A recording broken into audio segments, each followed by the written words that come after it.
and welcome to another set of ICP video notes. Today we're going to be talking about types of energy. So to start out, I would copy down this chart of the forms of energy. You'll notice that on the left side of our chart we have all types of kinetic energy. On the right side we have all the types of potential energy. There are two main types of energy, kinetic and potential. Kinetic is the energy of movement. Anytime something is moving, that is kinetic energy. Potential is energy that is stored. So energy that is contained within an object that isn't being used for movement. The types of kinetic energy are thermal energy, because it deals with the energy of moving particles. The faster particles move, the more thermal energy they have. Mechanical energy, which is just motion. Electrical energy, which deals with electrons moving through a wire. And magnetic energy, which is energy that causes a push or a pull. Then for our types of potential energy, we have chemical energy, which is stored in the chemical bonds of food, fuel, and other substances.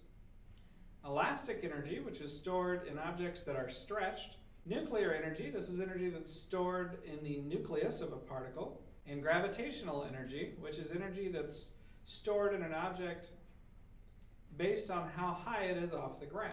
So from this you can gather there are 4 types of kinetic and 4 types of potential energy. And there are 2 different ways we can experience this energy. These are neither kinetic or potential energies.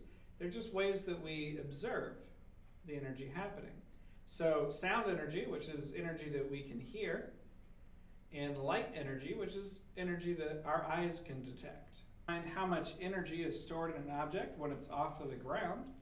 We just multiply the mass times the acceleration due to gravity, so on Earth 9.8 meters per second, times the height that the object is off the ground.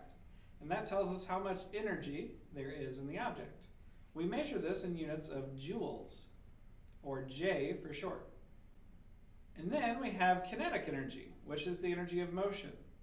And to find that, we multiply 1/2 times the mass of the object times the velocity of the object squared. So 1/2 times mass times velocity. We'll always have a velocity when looking at kinetic energy. We'll always have a velocity when looking at kinetic energy because, again, kinetic energy is the energy of motion. I'm going to go ahead and write down some equations for you that you probably need to write in your notebook.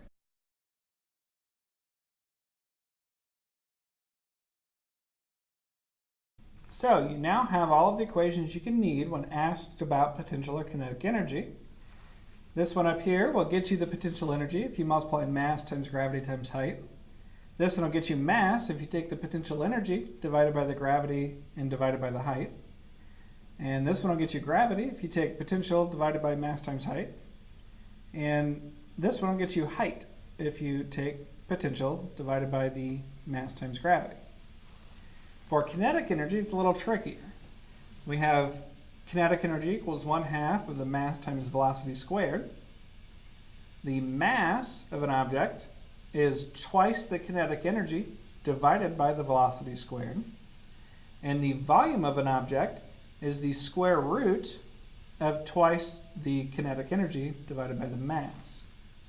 We're not going to do any practice problems with these equations today, but you do need to know how to do them at some point.